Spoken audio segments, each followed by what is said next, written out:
So today's talk is one and all. And I got thinking about this a couple of weeks ago that, in New Thought we talk about the oneness of all life. It's all, there is only one power, one presence, one infinite intelligence that flows through and as absolutely everything.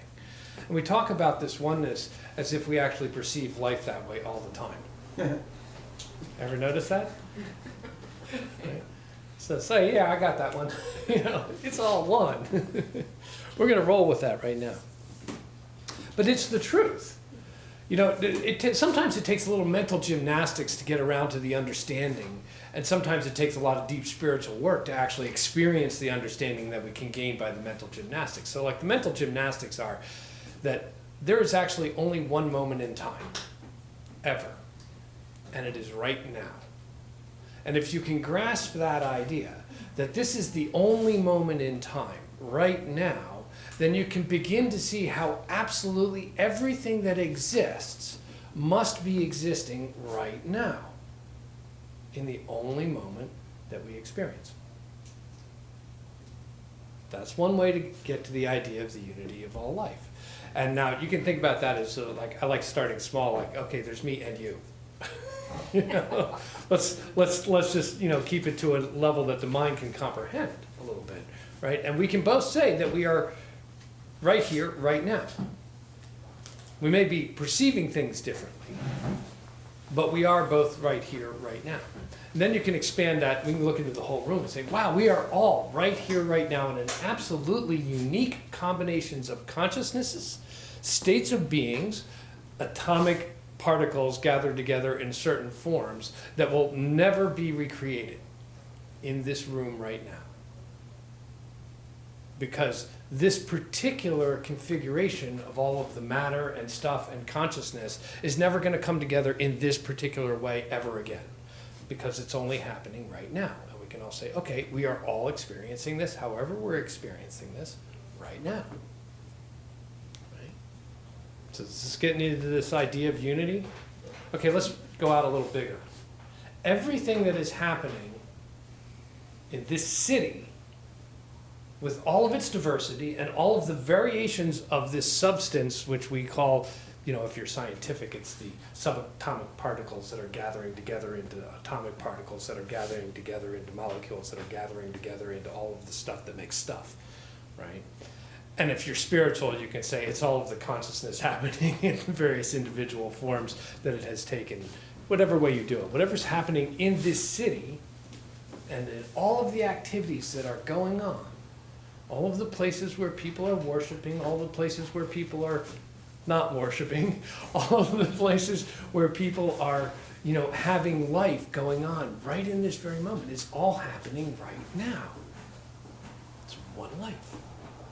When we get bigger, I'm going to jump up a couple of steps because otherwise we'd be here until the end of time talking about how this can expand.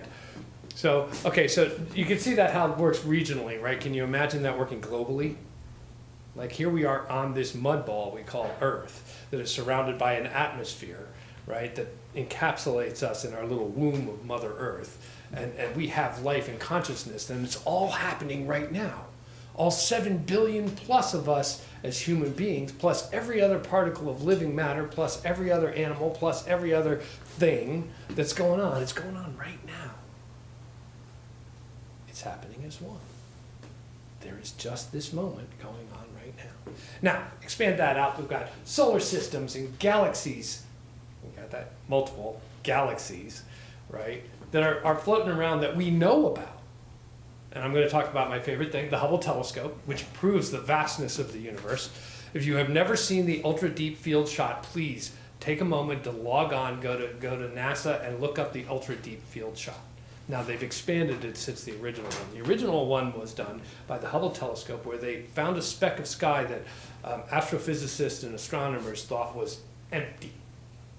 They thought it was empty. It was a very small speck of sky. It was about the size of holding a grain of hand. Like if I were the Hubble telescope, it's holding a grain of sand out at the end of my arm. That's what the space that they thought was empty. And they pointed the telescope at it for 11 days. Lapse time, right? And what they found and then they came back and did it for another 3 days, about a week later. What they found in that little speck of sky was thousands upon thousands of galaxies. Okay? Think about that for a second. Okay, grain of sand here. Now, do that in a 360 sphere where those grains of sand are all packed together. That's what's going on right now that we know about. And if you like to adhere to the astrophysicists, they're saying there's stuff we're never going to know about because it is already beyond light that will ever reach this planet in the history of this planet, in all of its history, let alone our consciousness in this point. That's all going on right now. So that's the oneness of life. It's all happening right now. And it's also the oneness of being. Now, in New Thought, we believe in a power that is infinite. We call it mind, because God was just used too often.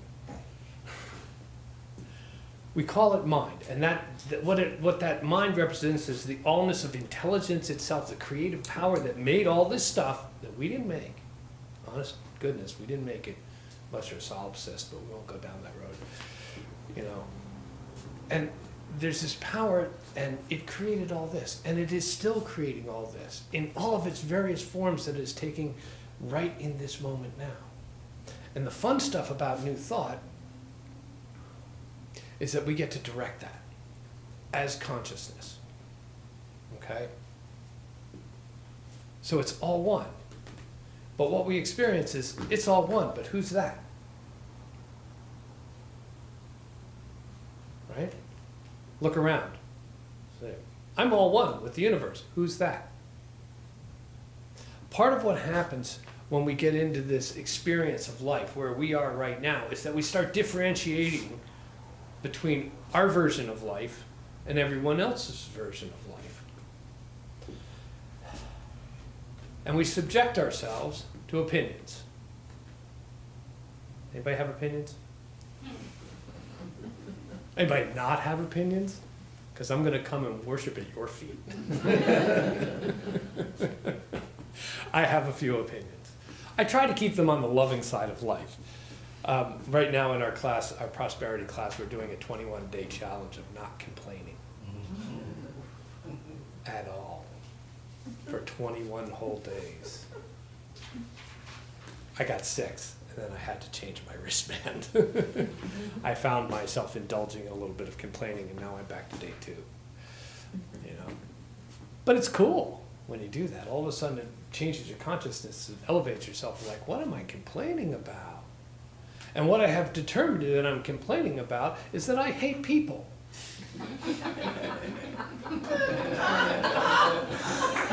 I guess some people can relate to that. Now, I don't like to admit that as a minister of love. You can see the basic contradiction here, right? Because we purport that all is love. And what we mean by that is the infinite love loved life so much that it created this to express that life with all of the power and presence that it had to create this life. And we, as individual expressions of that same infinite life, are trying to embody that. Now, aren't we most happy when we are being loving? Isn't it that simple? Don't we forget about all the people we want to point fingers at when we're actually acting out of love and tolerance and compassion? What happens is, Jesus just walked in.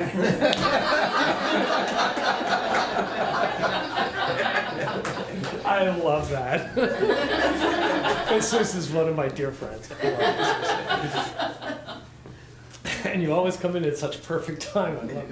I love it. What we want to be is loving, because that's the nature of who we are. It's the very essence of who we are. The consciousness that is embodied in us is love itself, finding new and unique ways to create through the channel of our being. And every great teacher, every great spiritual avatar throughout humankind has pointed to this.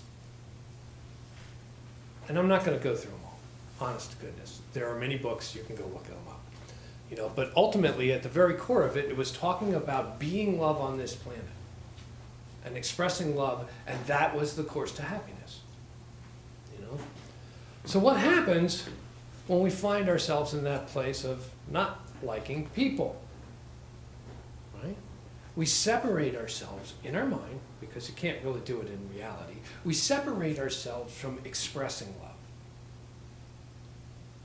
And we do it in so many different ways. One of the ways that we do that is to say them and point fingers. They. If only they would do something differently, I would love them. Right? Now that can go from the mild irritation of somebody you want personally to change a behavior. Most of the rest of them school. You know, but that one little thing drives me crazy. But what we're doing is we're accepting hate into our heart. And hate, let me define hate for a moment. Hate is not a thing in and of itself. Hate is the absence of love. Right?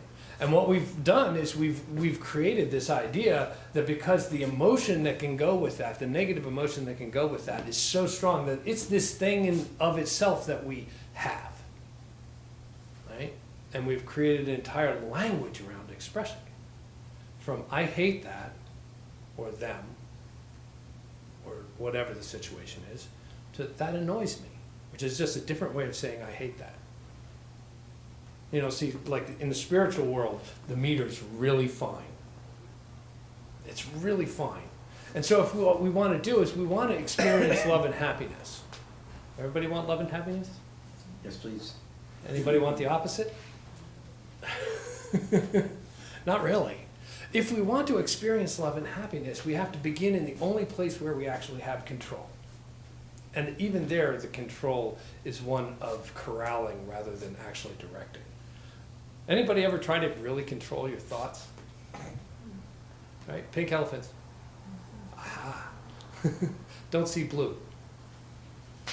This is just, you know, like, we are impacted so much by the things that happen in our lives that to actually say that we can control our thoughts is a little on the absurd side. So if you hear that from a New Thought teacher, you might want to talk to them afterwards and say, you know, I don't think you're looking at your own thoughts very well.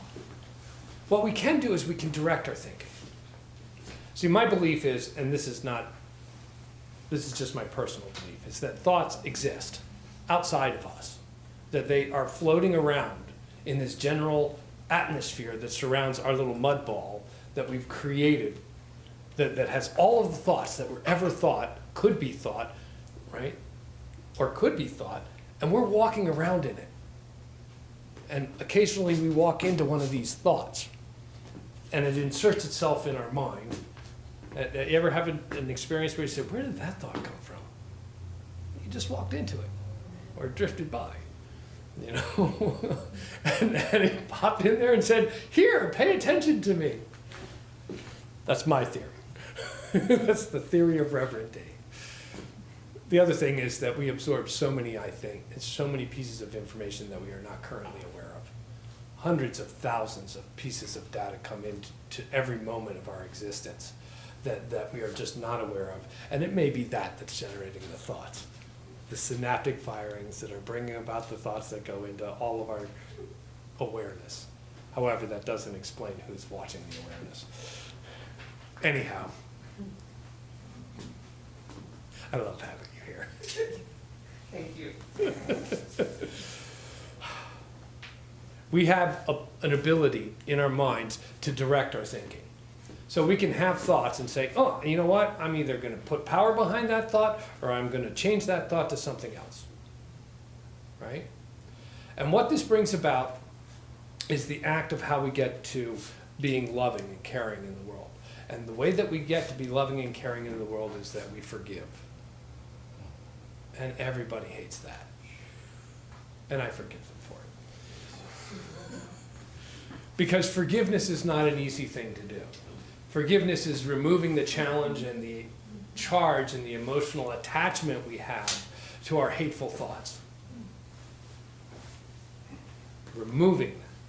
When we reinforce our hateful thoughts, whether they are the thoughts of irritation and minor, minor forms of that, or are they the absolute blind rage at injustice that goes on all of the time,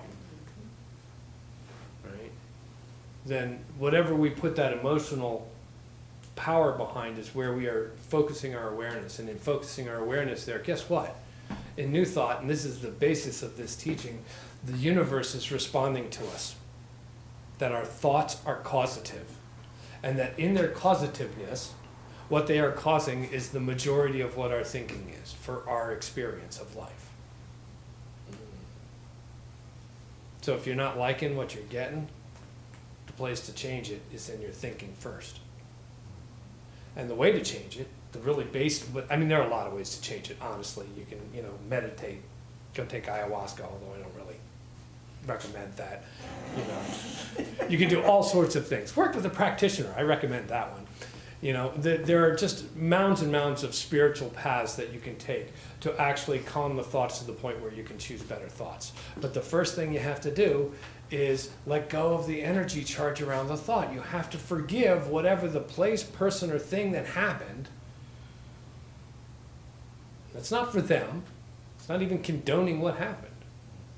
You have to forgive it first so that you can be free of the negative charge that goes with that thought that blocks you from being love. We want to be happy, right? If we're going to be happy, we've got to be loving. Because being love and expressing love into the world is what makes people happy. And so if we are attached to all of that negativity, we're not going to get there. So I have a little simple challenge for you. You can try the 21-day complaint-free challenge if you'd like. It's real simple. Put a band on your wrist. Make the commitment every morning that I am not going to complain today about anything. Try to do it for 21 days. If you find yourself complaining, and you will know, because you'll say something like, that's this, but, and everything after the but is a complaint, honest to goodness, right? And if you find yourself complaining, put the band on the other wrist and start over. Right? I've gotten to 6 days. That band never gonna come up. It might, but I'm working on it. That's And what boy, am I going to have a good time on that 22nd day.